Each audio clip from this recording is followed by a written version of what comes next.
My experiences have made me believe that we are in a military kind of thing going on with, in fact, other life forms, which are higher life forms, which are unseen, as you talked about, and I've talked about too, the reptile alien presence. What are we talking about, reptile alien presence? I don't know exactly what all of this means, but I know it's there. I've heard way too much not to know that there is a reptile alien presence on the earth. Right. Where did they come from? How really powerful are they? How long have they been around? And what is their relationship to us? How much can they do to us and manipulate us?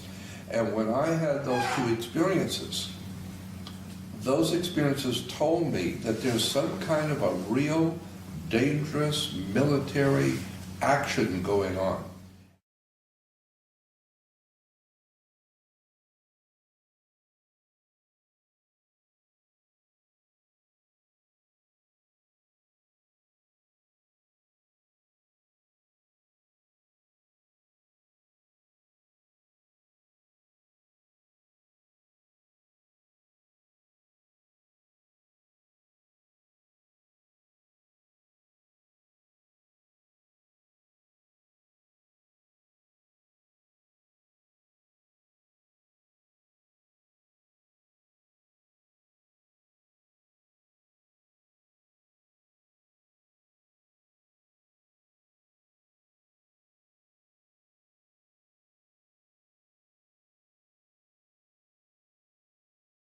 Well, I think, when you're looking at a massive insider like George Lucas, when he produces like the Star Wars movies, that's the level you're talking about. That sort of stuff is going on. That's not taking place in a galaxy far, far away. That's much closer to home, and that's the level you're talking about. And I agree with you.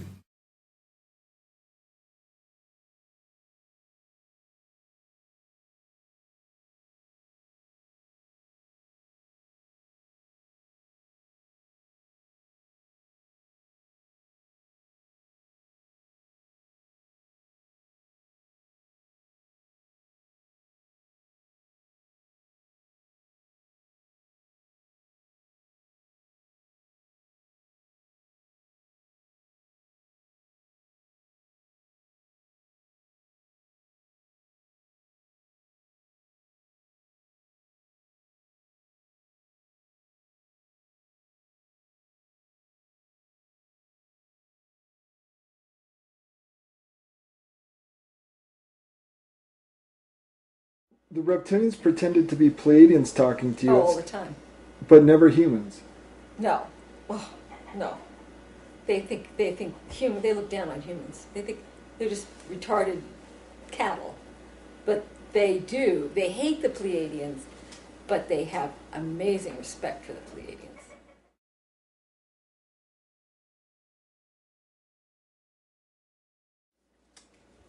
Did you? How did you begin to hear directly from the Pleiadians? I hit the record button in my software in my SoundForge software. I was always experimenting. I hit record, and I didn't have a recorder, nothing going in. So and I let it run for a minute, and there was just this flat line. There were no wave patterns. So I pumped it up, and it was shh, a lot of white noise, and I started to hear these people saying, "We're the Pleiadians, we're trying to talk to you." And then I was like, I reversed it right away, because I didn't want to be jerked around again, and they said the same thing.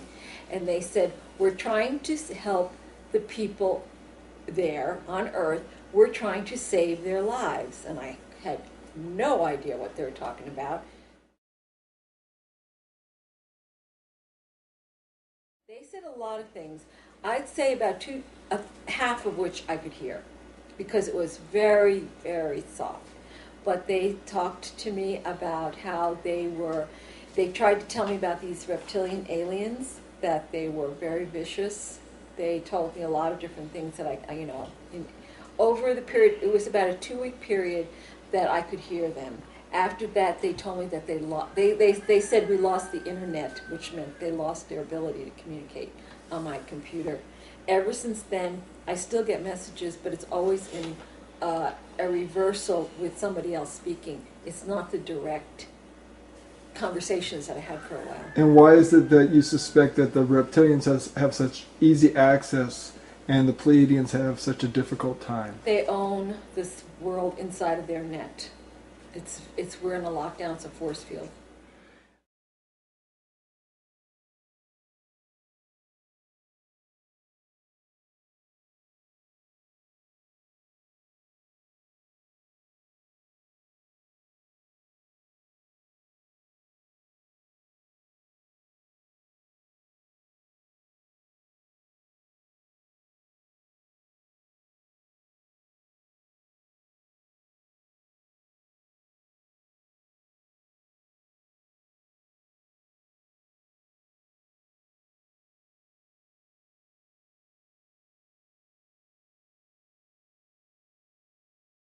And how about yourself? Do you feel kinship with the Pleiadians, or? Yes. I wouldn't have. I mean, I never was into, I'm special, I'm Pleiadian. I'd heard a lot of that on the TV show we had done, and I was like, get a life. But back when the Reptilians first started showing up, they kept calling me the Pleiadian, and I kept hearing it over and over again, and it was coming up all the time. And then I heard from the Pleiadians. For a short time, they were able to talk to me, and then I knew it was true. And I would say there are lots of Pleiadians here. There are lots. If I would say anybody who would be interested enough to watch a program or to something like this project probably is not from here, and probably Pleiadian.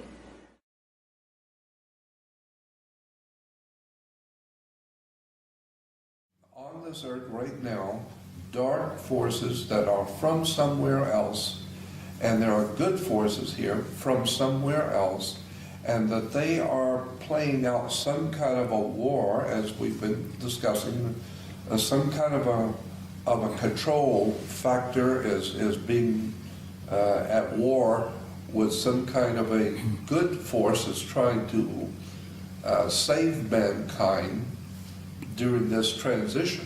And you're from somewhere else as well. You gave us 2 hours of video to testimony. Well, I mean, I just to said that. that. Yeah, I just said that. And I think we're all probably from somewhere else. Most of the people watching this video are probably from somewhere else. The pawns in the world are the people who you have sometimes made reference to who don't have a clue about what's going on. But there are many who are realizing actually that they too are also from somewhere else, metaphorically or literally. And they're the cavalry that we've been waiting for. We're all here. The cavalry are already here. We've just got to wake up.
September of 1991, the Space Shuttle Discovery captured an unidentified object on film.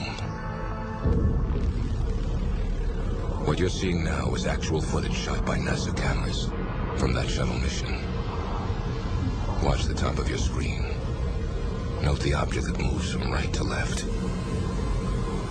Two mysterious flashes, and it makes an immediate 135-degree turn and accelerates. This is followed by a strange streak of light, which seems to narrowly miss the unknown object. This dramatic footage has been in dispute since it was shot. I studied it extensively over maybe a 2-year period at least. University of Nebraska physicist Jack Kasher worked for nearly 10 years in the research and development of a Star Wars defense system for the upper atmosphere. His quantitative analysis of the NASA footage concludes that the UFO cannot be explained as a natural phenomenon. It's clearly above the atmosphere and air glow of the Earth. It maneuvers, it changes direction, it accelerates, and so the only thing really left is spacecraft. Others think this object is simply a small ice particle floating a few feet from the shuttle. Ice particles are a common waste product of the numerous shuttles that have orbited Earth. But Kasher is convinced NASA has recorded strong evidence of a large, intelligently controlled alien space vehicle.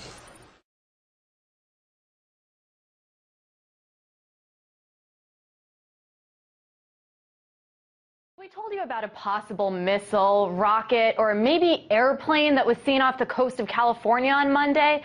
Today, there still aren't many answers as to what it actually was, but one woman says she has some answers. You'd be surprised to find out where she's getting her information from. Colleen Thomas is a home health administrator turned physicist who specializes in the science of creation. And she's the mother of a race of good aliens here on Earth called Pleiadians. She says she knows exactly what happened with that missile. And she joins me now from Roseville, California.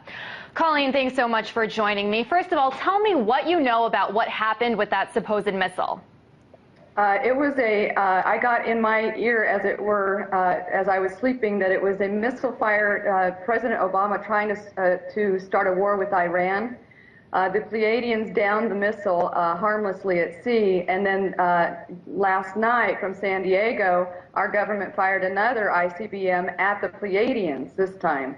But the Pleiadians ships are able to change density and do all kinds of things that these guys on this planet have never imagined. And a rocket could pass right through them and not harm them. And plus, they can outrun it too if they wanted to just get out of the way. But it's really kind of silly to think that we can take on a race that's been around for many, many, many millions of eons longer than the reptilians.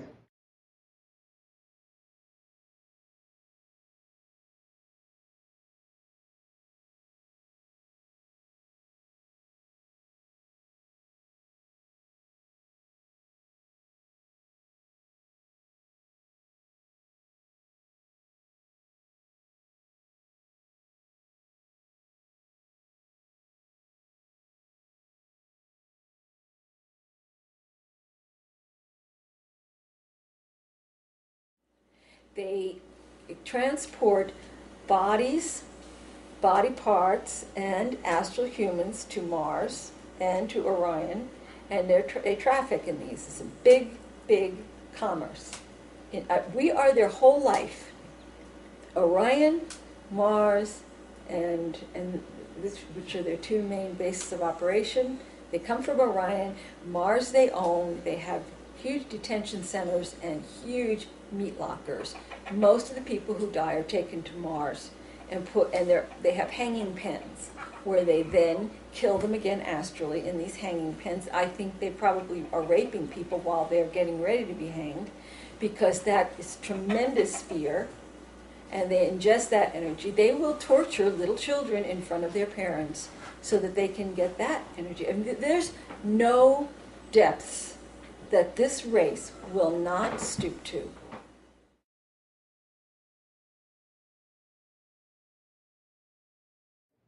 And really briefly, Colleen, some people might not know exactly who the Pleiadians were, so why would President Obama want to fire an ICBM at the Pleiadians? Because they're here to rescue the human beings who are being enslaved on this planet and forced into a paradigm of a super oligarchy that favors the Bilderberg Group and the Illuminati and is completely and utterly without any conscience towards the human beings whatsoever. They poison us deliberately in order for us to have to buy pharmaceuticals so that they can string our miserable little lives along on pharmaceuticals for the rest of our aging days. There's no need for us to be in the kind of physical condition that we are in. But they put chemtrails in collusion with BP, British Petroleum. They put chemicals in jet fuel, and those chemicals end up getting sprayed in these minute particulates that rain down on our food, on our crops, and in our water. There's lithium in those chemtrails. There's also fluoride and a lot of other heavy metals that are dispersed in the air as chaff, so that the American government can talk to one another militarily without being listened in upon by other foreign countries. They know this stuff is toxic for us, but there's money in toxifying us. And so they work in collusion with the pharmaceutical companies with these backdoor deals, changing the laws and making everything favorable for these guys, but not favorable for the humans whatsoever. Humans are just commerce to these people, and they're also meat to these people. They not only kill and eat us, they sell our dead bodies on a meat market of their own kind that goes passing by here every 50 years, and I got that straight from a CIA agent.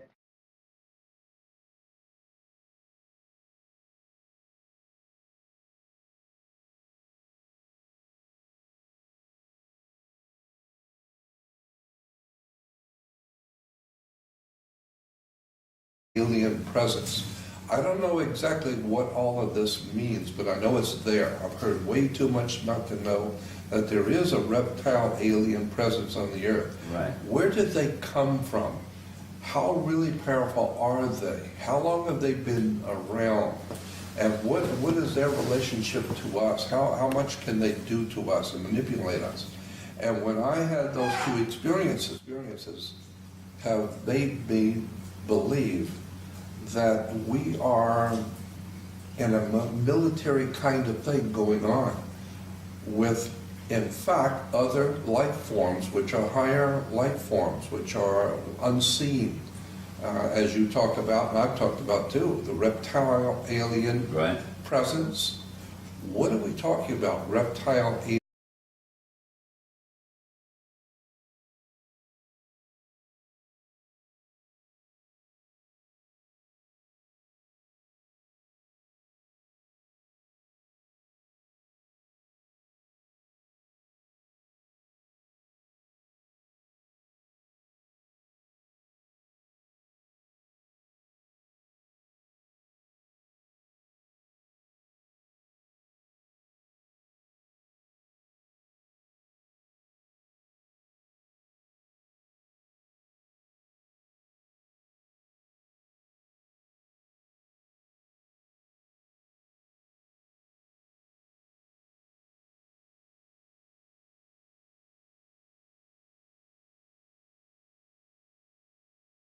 Mike's. Those experiences told me that there's some kind of a real dangerous military action going on.